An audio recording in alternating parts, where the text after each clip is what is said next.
Happy Halloween, friends! Today, I have something truly scary for you all. As it turns out, FBI Director Kash Patel hasn't just written one awful children's book like the one we reviewed a couple weeks ago. He has in fact written 3 awful children's books. And today, in honor of Halloween, where we all take joy in the horrific and the disgusting, we'll be reviewing the other 2 books in Kash Patel's trilogy, The Plot Against the King.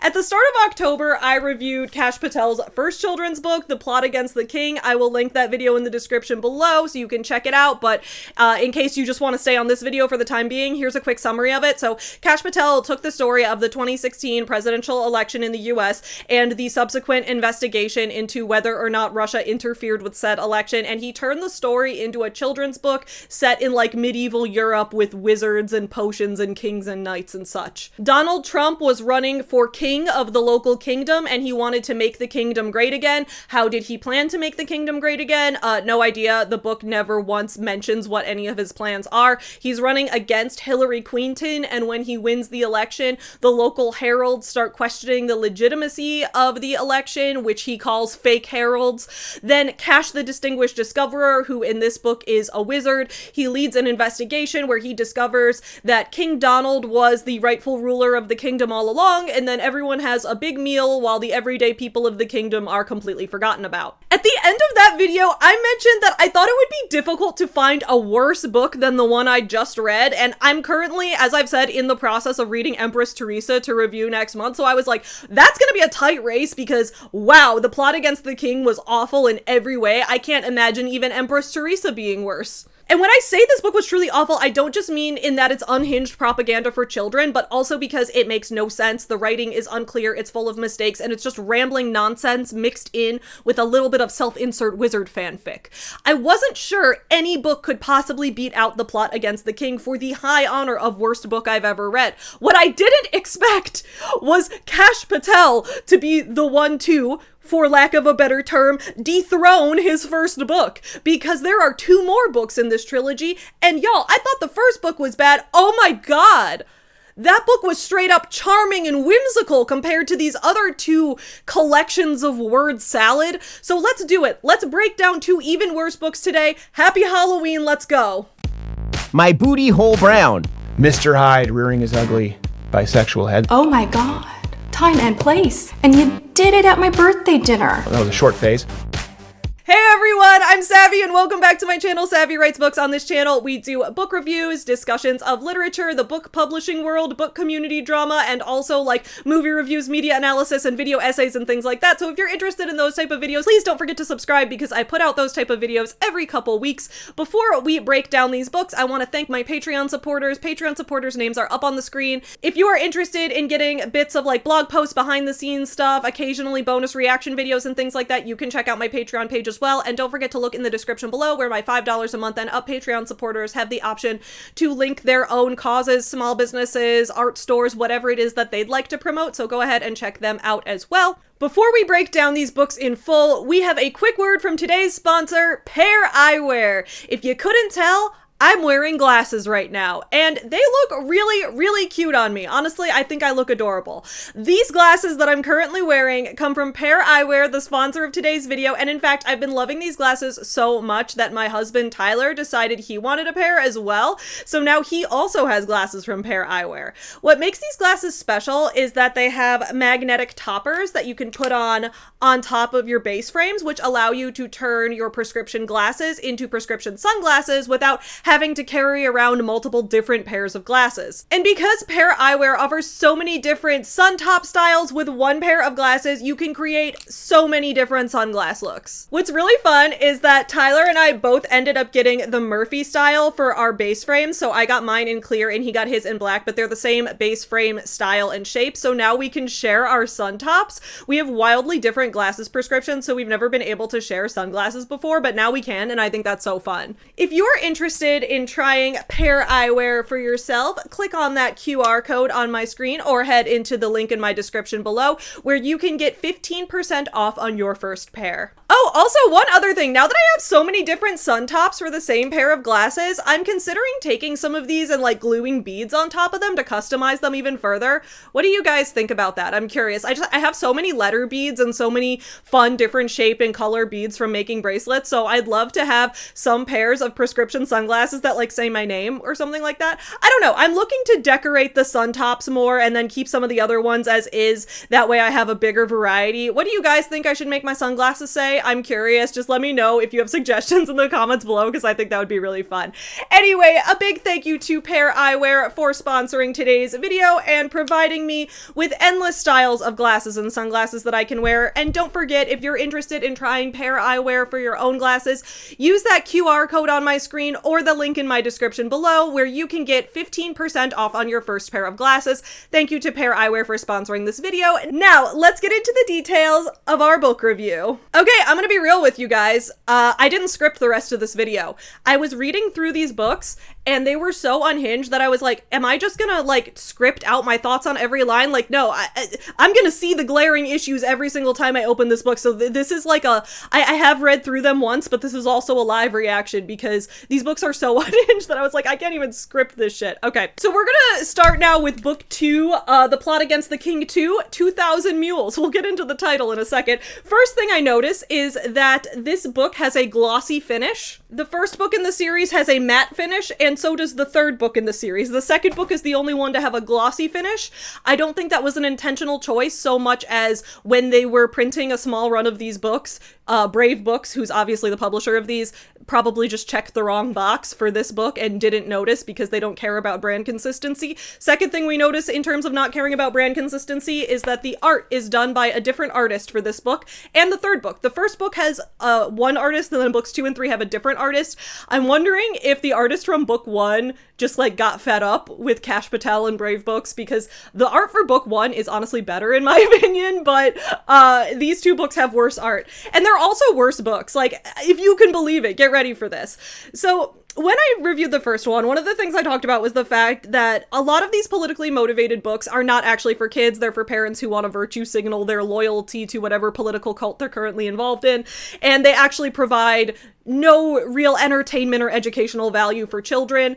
This book is worse in that regard. By the time we get to the third book on its Amazon listing does say that it is intended to be a gag gift. Like, get this for your radical leftist liberal cuck friends as a gag gift. So like, they're trying to lean into the, yeah, of course, we were only pretending it was for kids. Like, obviously it wasn't for kids. It was a joke. You guys, we were in on the joke, right? But this book, no. This book makes it clearer that it thinks it's for kids, because whenever there's a big word, it stops to give us a definition of the word, like, because they don't think a kid might know what that word means. So this book is clearly for kids, and then by the time they got to the third book, they were like, kids aren't reading this shit, adults are reading it to make fun of it, so let's just pretend that that was our audience all along. It's a massive cope, but alright.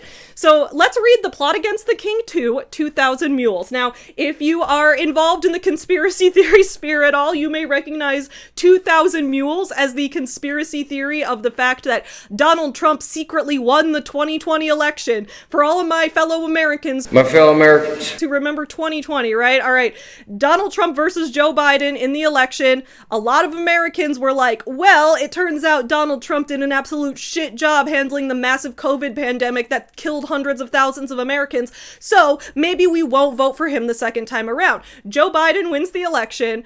Donald Trump does not accept this, and then on January 6, 2021, attempts an insurrection. I'm sure you guys remember this, right? This book is about the fact that actually Donald Trump did win the 2020 election, and the conspiracy theories that led to the January 6th riot were completely justified. That's what this book is trying to teach your children. And the right-wing influencers have the audacity to say that left-wing authors are trying to indoctrinate their kids when, like, I don't know about you guys, but when I, as a radical leftist author, when I write books for children, they usually include themes like, you know, being kind to others, accepting others' differences, loving yourself as you are, but that's radical leftism according to them, and that's indoctrination. But writing a book straight up about how the 2020 election was stolen from Donald Trump and the attempted insurrection against the US government was totally justified, when you write a book about that for kids, that's not indoctrination. It's like, I think it's just projection. It's gotta be just projection, right? Like everything they accuse us of doing, they're actually doing and trying to throw people off. That's my thought. A lot of people seem to think the same thing. 2000 Mules was the title of a documentary. I'm saying documentary with air quotes because it was like a conspiracy theory film. It wasn't a documentary based in fact, so we wouldn't really call it a documentary. We just call that a movie. So it's the name of a movie by Dinesh D'Souza, who does an afterword in this book and is also heavily featured in this book. We're going to talk about him as well. But the title of his movie was 2000 Mules, and it was all about how there were like these mules who were secretly messing with the votes.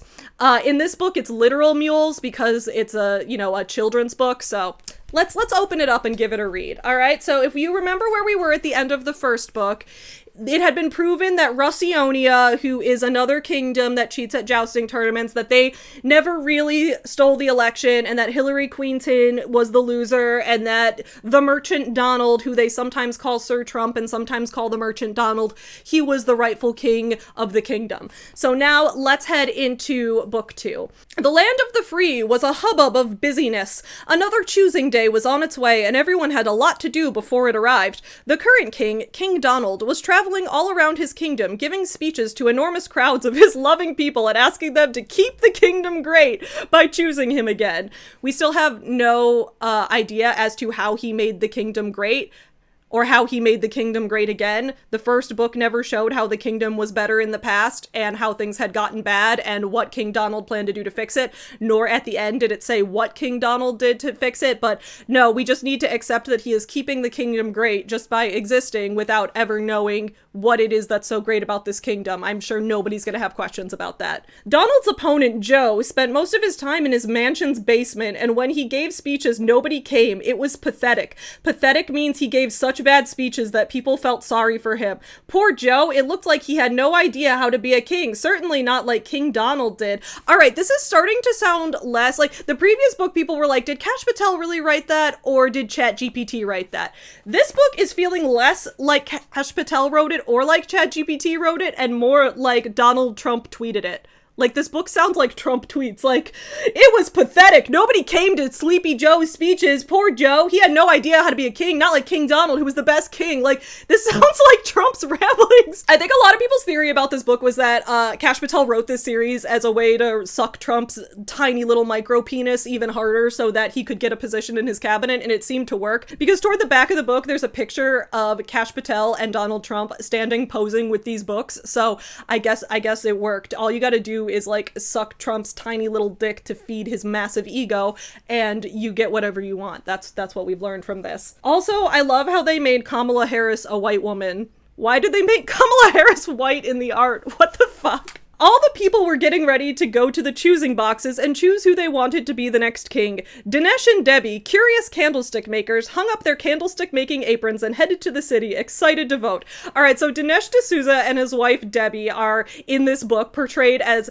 humble candlestick makers. Okay. In the previous book, they had portrayed, like, Hillary Queenton is the elite. She's already a queen, right? But the Merchant Donald is but a humble merchant. He's a man of the people. I'm gonna be real. All of these people are fucking elites who don't give a shit about the average everyday person. Like I said in the previous video about these books, this book is about infighting among elite people, among the upper class, while everyday people are completely forgotten. So it's just like extremely insulting that that's how they're trying to frame this. Dinesh D'Souza, he was but a humble candlestick maker. He was a man of the people. He worked just like you. No, Dinesh D'Souza started working for Ronald Reagan in the 1980s. He's been in American politics for almost 40 years. This man is not an outsider. He is not a man of the people. He is a shitty career politics conspiracy theory guy. He is not but a humble candle maker.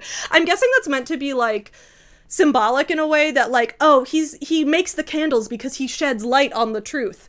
Although, maybe I'm giving too much credit to Kash Patel or Trump's tweets or whoever wrote this buttshit book. Let's continue. Around the choosing boxes, everyone voting was looking forward to Donald being chosen again. Yes, everyone voting. Nobody in 2020 didn't vote for Donald Trump. 0 people. I didn't vote for Donald Trump in 2020, so clearly I'm not among everyone in this. I don't exist in this kingdom. Donald had made sure that everyone who wanted a job could have one. The kingdom was respected by lands around the world, and hay for the horses had never been so cheap. All right, at least he's trying to say, like, here's how he made the kingdom great again. At least he's trying to add that, but also, like, I remember 2020. You remember 2020. Cheap goods and everyone being gainfully employed was not 2020. That's not what, I don't know. I personally got laid off from 2 jobs in 2020. I don't know about you. The people sent their little bluebirds back and forth to tell all their friends with messages about their hopes and thoughts. Dinesh smiled as he told his friends he was sure that Donald would remain king. All right, so the little bluebirds is Twitter. I hate that, right? He's got the little bluebirds and they all send their little messages. So he's talking about Twitter. Twitter exists in this fucking kingdom. And that will only, like, it's not a coincidence. That's going to become clearer later on that, yes, this is directly a reference to Twitter. After the people finished putting their choosing cards in their chosen boxes, the counting began. King Donald had taken the lead, getting an unprecedented amount of votes. Unprecedented means nobody had ever done that well before. That's not what unprecedented means. Unprecedented means there's no previous precedent for it. That specific thing, there is not like a metric for measuring that, like it hasn't happened in that way before. It doesn't mean no one had ever done that well before. It could also be he got such a low number of votes it was unprecedented, right? Like unprecedented is not, it's neutral. It's not a positive or negative thing. But I guess Kash Patel, Dinesh D'Souza, Donald Trump, ChatGPT, whoever wrote this, does not actually care about teaching kids vocabulary. Poor Joe was trailing so far behind that the results seemed to be obvious. The winner was ... Why did you include 4 dots in your ellipsis? Why? Why, Kash Patel? Okay, that's kind of a sign that maybe ChatGPT didn't write this, because 4 dots in an ellipsis is like a boomer typo. Suddenly, the royal counter-uppers stopped the count and announced they would count up the rest of the votes tomorrow morning. Although Dinesh and Debbie thought this was very strange, the candlestick makers went home to their candles and tucked themselves into bed, dreaming of 4 more years with King Donald as king. If you're a parent, let me know if your child could possibly be following what is happening at all in this book at this point. I'd also like to point out that we're about a third of the way through this book, and Kash the Distinguished Discoverer has not yet shown up.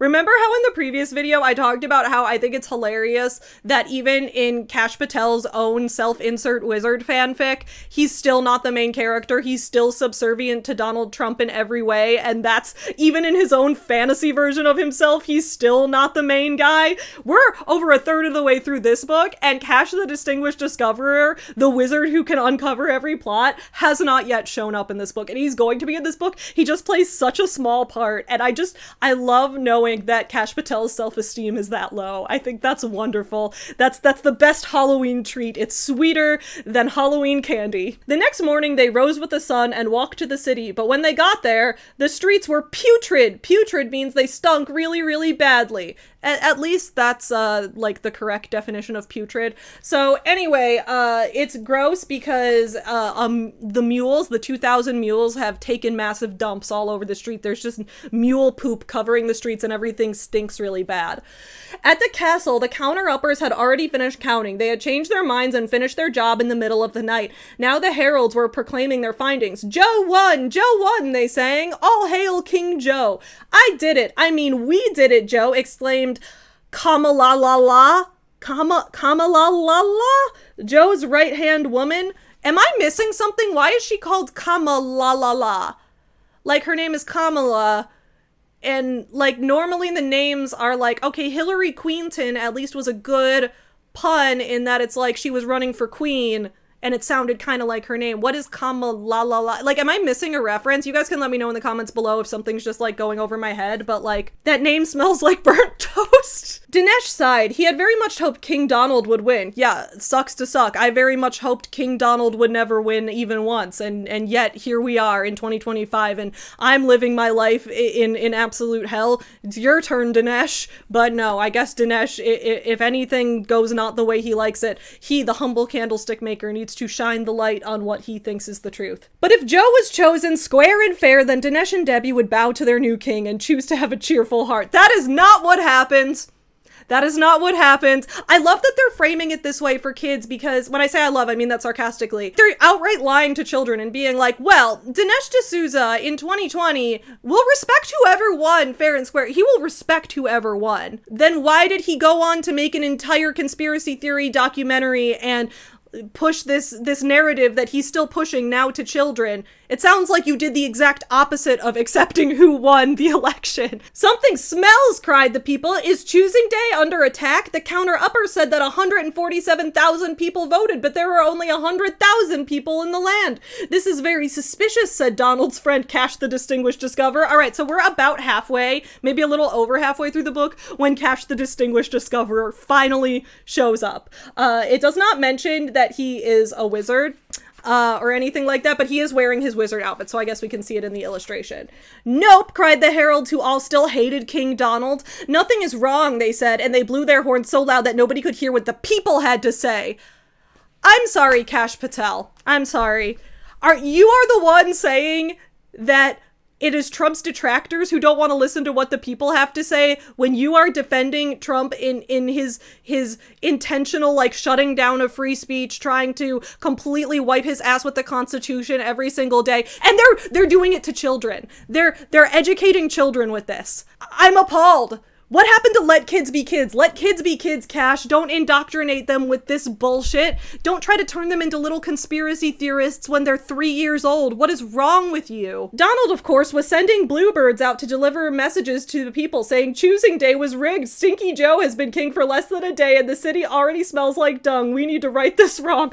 I love that even in this, like, medieval knights and wizards and kings type of setting, Trump is still tweeting out, Stinky Joe says he won. Like, they're still making King Donald look like an absolute buffoon, even in this. You ready for the next line? You're not ready for the next line. But the heralds didn't like what he was saying, so they convinced the bluebird keeper to take Donald's bluebird away. They're like, they banned Trump from Twitter because they didn't like what he had to say. I wonder if in the third book they'll have an Elon Musk character who buys Twitter. They might. I read it yesterday, but I don't remember, so we'll get back to that in a second. Dinesh and Debbie, as we know, were curious candlestick makers. Why is that meant to be like conspiracy theorists?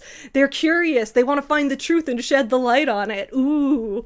They heard what Donald said, and even if there was a chance Joe had not won square and fair, then they had to get to the bottom of it. As they left the castle courtyard, they met two ardent alchemists named Catherine and Greg, who were studying the poo in the streets and writing a lot of important looking numbers in an important looking notebook. And so Catherine and Greg are based on the people from, I believe it's called True the Vote, which was one of the organizations that was like, the election was rigged, Trump really won, which wasn't true, right? But they determined, quote, someone used mules to cheat the night of choosing day. Oh my God. This is straight up indoctrination. And I hate that this book is actually, like, trying to market itself towards children. But again, it's a book that, like, if you don't know the full context of this, if you don't, like, know, like, this is not going to make sense to a child. First of all, there are way too many characters in this book. We've got King Donald and Stinky Joe and Kamalalala, and then we've also got Kash the Distinguished Discoverer, the Wizard, and then Dinesh and Debbie, the Curious Candlestick Makers, and now we have Catherine and Greg. This is way too many characters. Like, this book is targeted at, like, 3-year-old children. This is a picture book that is meant for their parents to read to them, complete with little words where it's like, oh, this word actually means this. It's meant to be educational to children. Kids are not going to be able to follow this. There are way too many characters. There are too many moving parts to this plot. And if you don't already know the story that it's trying to tell, then it's incomprehensible. So this is not actually a good book for kids at all. It's a book that's meant for parents to be like, okay, did that story make sense to you? No? All right, well, now let's talk about the 2020 election and I'll tell you what really happened. It's meant to indoctrinate children. This mess could only be made by mules, and through our experiments, we've determined that there were at least 2,000 of them roaming throughout the land last night, and instead of just passing through a city, each one visited more than 10 choosing boxes that mischievous Metamark set up.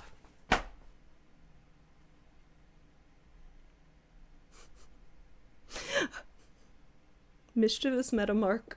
I can't. Kash Patel, in the year of our Lord 2025, how do you currently feel about Mark Zuckerberg? Have you been on Facebook lately? Have you seen what Facebook has turned into? No, mischievous Metamark. Mischievous Metamark is not on our side. He is on your side, okay? We do not claim mischievous Metamark either. But no, mischievous Metamark, okay, this is a conspiracy theory. Mischievous Metamark did it. So then they notice that all the mule poop is glowing pink. It has glowing pink berries in it. So the four went down to the house of the mule keeper named Muleton, where he was feeding his mules pink berries. Muleton, began Dinesh, we suspect that you and your pals did something very shady with your mules in the kingdom last night. So they're like, haha, we found the glowing pink berries and your mules poop all over town. So then eventually, once they catch him, this guy just admits to it. He says, oh, berry nuts, we were so sneaky. They told us we'd make a lot of money if we went to Joe's friends' houses and got extra choosing cards. We dropped them in different choosing boxes around the kingdom. I don't regret it. It's because of us that Joe became king. But that's cheating. Each person in the land can only vote one time, exclaimed Debbie. The mule keeper shook his head. I did it because I really didn't want Donald to be king. I hate hearing his bluebird tweet so often. Wow. You had to say tweet. There's Twitter product placement in this fucking book. But if people are cheating, said Dinesh, then we can't trust the results of any choosing day. Yeah, funny how that works. Funny how that works. What if the other side cheats next time? That could never happen. Will you be happy then? No, for the land of the free to really be free, we have to know who the people want to be king, square and fair. The mule keeper hung his head. He knew he had messed up. Yeah, that's what happened in real life. The mule keeper was like, yeah, you're right. Trump is the rightful king. The curious candlestick makers, the ardent alchemists, and the sad mule keeper named Muleton came back to the city and told the truth to the people of the land. The mule keeper and his friends had to clean the streets, which were so putrid it made them puke. The knights of the city began creating rules to ensure that on the next choosing day, nobody would ever be able to cheat, and Donald got a new bird, an eagle, which he named Truth. We're doing Truth Social product placement in a book for children. Hey kids, Twitter is biased towards the radical left. Join Truth Social. Oh, but then Elon Musk bought out Twitter to make it biased towards Trump, but Trump is still on Truth Social. So kids, make sure you get addicted to social media early. Download Twitter, download Truth Social. In fact, once your baby is out of the womb, once it is no longer an unborn child that they care about protecting, shove a smartphone in the child's face and let them run wild. That's going to be great for the future of society. And here's how the book ends. And so the long-honored tradition of a square and fair choosing day was saved. The kingdom was not perfect, but men and women far and wide fought for their country's truth and integrity. That night, the people celebrated and said that Dinesh and Debbie, the curious candlestick makers, were curious indeed. Curious, after all, means that they never stop looking until they find the answer. Why didn't you tell us that the first time you said that they were curious candlestick makers? And why do you have to repeat that they're curious candlestick makers every time you bring them up? Life was not always easy for these curious candlestick makers. They knew it would get worse before it got better, but as they kept looking for the truth and helping other people, Dinesh and Debbie were heroes from that day forward. The end. Okay, wait, hold up. Does King Donald ever become king again in this book? So in the book, you show us that you successfully exposed that the mules were cheating and that there was a plot against the king and that King Donald was the rightful king in 2020. You make that clear in the book. And the mule keeper even admits to cheating. But when we get to the end of the book, there's no mention of whether King Donald returns to the throne or not. Does he? Or does Stinky Joe return to the throne? Who actually gets to be king after this king election? Kash Patel, Kash the Distinguished Discoverer. He doesn't seem to care. He just seems to care about the fact that they're passing around food and there's some kind of big giant cake in front of him and nothing else matters.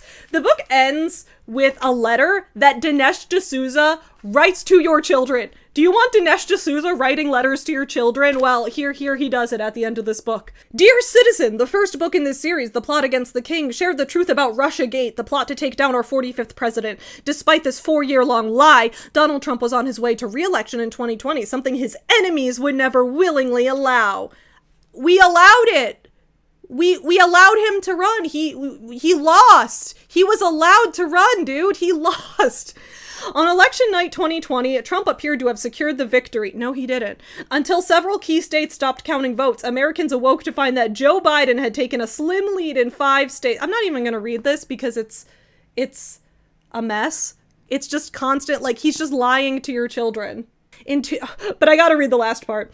In 2000 Mules, we explain how ballot harvesting very likely changed the election in a few key states. The process started long ago when progressives began pushing legislation that legalized mail-in drop boxes. Then Meta CEO Mark Zuckerberg flooded the nation with $400 million worth of drop boxes and used Democratic Party-affiliated non-governmental organizations to place them in strategic locations. Anyway, he finishes this off by being like, we'll never really know the truth of what happened in the 2020 election, but we're pretty sure Trump won, which he didn't. I also, like, even if you believe that that's true, he already made a movie about it. Why not just watch the movie? Why write a book for children about this?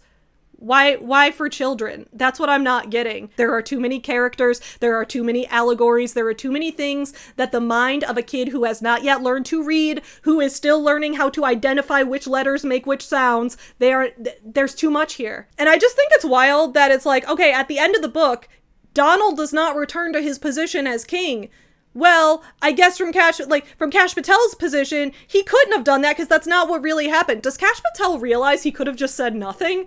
Does he realize he didn't have to write a children's book about this? Well, now we have the plot against the king 3. And in this book, they learned that kids were not actually reading this, and that's why on the Amazon listing, they're like, it would be a great gag gift for the liberals in your family so they could open it up and be like, oh, that's stupid. Why'd you buy me that? There's nothing more fun at Christmas time than wasting money on things nobody wants.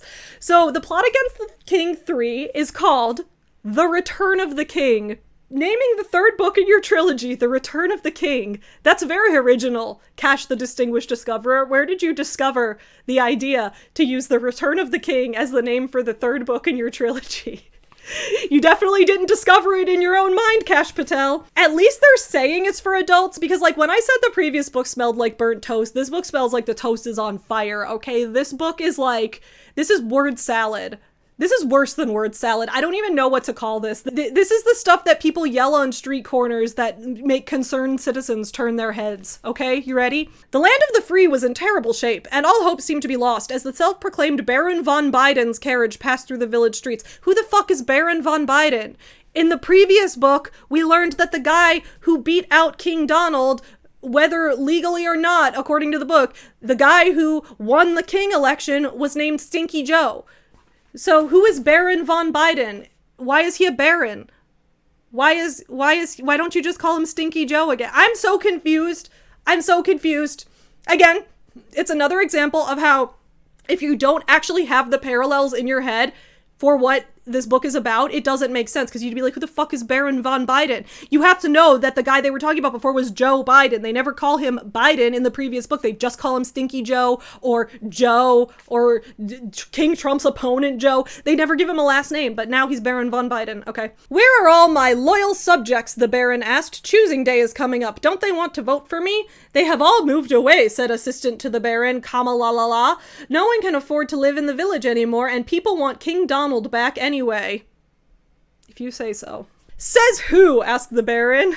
Based, they make Stinky Joe actually say something smart. He's the smartest guy in this book. He's like, who says that? The pole troll, replied Kama-la-la-la as she pointed to a large troll with a rather long scroll. Now this kingdom has a pole troll? I thought they just had heralds. I thought now, I'm not going to try to make sense of it. I'm a 33-year-old woman with a master's degree in English. I used to teach English. I've been a professional writer for about a decade at this point, and even I am like, I give up. At some point, it's just the ramblings of a madman. The troll blinked his beady eyes and sniffed. Yes, it's true. 3 out of 4 villagers say they will choose King Donald over you on choosing day. Well, it sounds like if he's the pole troll, then are we supposed to believe him, or is he trolling? Because everything else, like the bluebird that was tweeting was representative of Twitter, but now the troll should be representative of trolling, right? Which is when you're not being serious. So if the pole troll says that everyone wants King Donald back, then he's not being serious. Right? Or am I just expecting too much sense out of this? Kama-la-la-la looked from sleeping Baron to Shifty the Jester. What? King Donald may have foiled our Russionia schemes, but he won't foil us this time. Shifty, make sure that those ungrateful villagers never choose King Donald again. You know what you must do. Commence Baron von Biden's backup plan. Bring in the DOJ. DOJ in this book stands for Dragon of Jalapenos, and the word jalapenos appears multiple times in this book and in the art, but there's no enye over the N anytime, so they just are spelling jalapenos like jalapenos the whole time. So this is the Dragon of Jalapenos, the DOJ. So Shifty the Jester feeds some hot peppers to the Dragon of Jalapenos, and then he grows into a big giant dragon. So there's also dragons in this world now. We've met trolls and dragons, and the Jester were just introduced in this book, but we're supposed to also remember all the world building from the previous books. So then Shifty the Jester shows the Dragon of Jalapenos. He shows him a picture where he's clearly taped King Donald and Dinesh and Kash the Distinguished Discoverer. He's taped their faces onto a picture that looks like they're trying to attack the dragon. So it's like, ooh, see? Donald Trump and his friends are coming after the Department of Justice. See? A kid is not going to understand this. I barely understand this. King Donald whistled as he strolled through the village. He had just returned from a tremendous round of golf when he was shocked to find his house in flames. Wait, why is he King Donald? I thought Baron von Biden was the king, yet he's the Baron and King Donald is the king? But the book said at the beginning, the people want King Donald back, so clearly Donald is not the king right now. He's just the Merchant Donald again, isn't he? Didn't he just go back to being the Merchant Donald? No, the book still says he's King Donald. His house is on fire. His house is not the castle because he's not the king right now. Baron von Biden lives... I'm lost. Look, King Donald left a candle too close to the curtain. How irresponsible. He should never be king again, yelled the heralds. We can't allow him to be chosen on choosing day. Also, ignore the giant dragon in the background. So they're like, oh, look, the dragon set his house on fire. The Department of Justice, the DOJ, the Dragon of Jalapenos, the Department of Justice actually set King Donald's campaign on fire and made it look like he was doing crimes when in reality they framed him. That's what this book is trying to say. Oh my... King Donald turned in surprise as the Dragon of Jalapenos chased after him, lighting abandoned homes on fire with his flaming breath and singeing King Donald's ear. I'm about ready to give up at this point. I'm about ready to breathe dragon breath to set this book on fire, but I don't burn books, so I don't do that. So then King Donald runs off to find his friend Kash the Distinguished Discoverer, who's the only one who can save him, although on this page, his name is Kash the Wizard. He's actually not called Kash the Distinguished Discoverer in this book. He's now Kash the Wizard. I don't know if they realized that was too many words to keep typing or something. I don't know why they changed it. King Donald pounded on the door. Open up, oh great and powerful Kash. Dude, Kash Patel jerks off to that line, guaranteed. He wrote that line and he just lays in bed every night jorking his tiny peanuts going, oh my god, remember when King Donald said, oh great and powerful Kash? But before King Donald could reply, the dragon snatched him up in his claws. Choosing day's canceled. I'm gonna eat you up, roared the dragon. No one canceled choosing day. That didn't happen. Then on the next page, the dragon yells, you shall not pass, to prove that oh, we weren't plagiarizing Lord of the Rings, we were referencing it, but nobody who likes Lord of the Rings would like this. And then they prove that the picture of Trump and his friends attacking the dragon was fake. It was fake news. It was fake herald. And then the DOJ, the Dragon of Jalapenos, he is like, oh, I'm sorry. I can't believe I fell for the lies from the liberal media. I feel so bad. Oh, can we be friends again? And King Donald is like, yeah, of course. We all make mistakes. But now that you're on my side, let's do choosing day. With the dragon's help, King Donald and Kash cleaned up the streets and shed light on Baron von Biden's evil plot against King Donald as the villagers returned to their homes. Is Kash Patel not aware that the 2024 election, Trump was not running against Biden? He was running against Kamala Harris. They mention Kamala in this book, but she's not do they not know who he was running against? The kingdom was back in order, and the last thing anyone saw of Baron von Biden, Kamala, Shifty, and all the rest of their comrades was their behinds as the Dragon of Jalapenos chased them out of the kingdom, never to be seen again. Oh wow, they're comrades. With Baron von Biden and Kamalala's lies finally exposed, the villagers gave 3 cheers for King Donald as they lifted him onto their shoulders. Thankful to know the truth and now full of hope, everyone in the land of the free lined up for choosing day, excited to choose their new king. How are they choosing the new king when Baron von Biden and Kamalala, who were the opponents, they left? They were chased out of the kingdom by a dragon. So who's actually who are we voting for in choosing day? Is King Donald running unopposed? I'm very concerned. Also, this illustration shows it as choosing day 2024. I really thought that they were like making an attempt to set these books in like the 14th century or something, but no, I guess it's just an alternate version of 2024. That is the last page of the book, except the very last page of the book is an ad. It's an ad. They end the book on an ad for children saying, will your child stand on truth?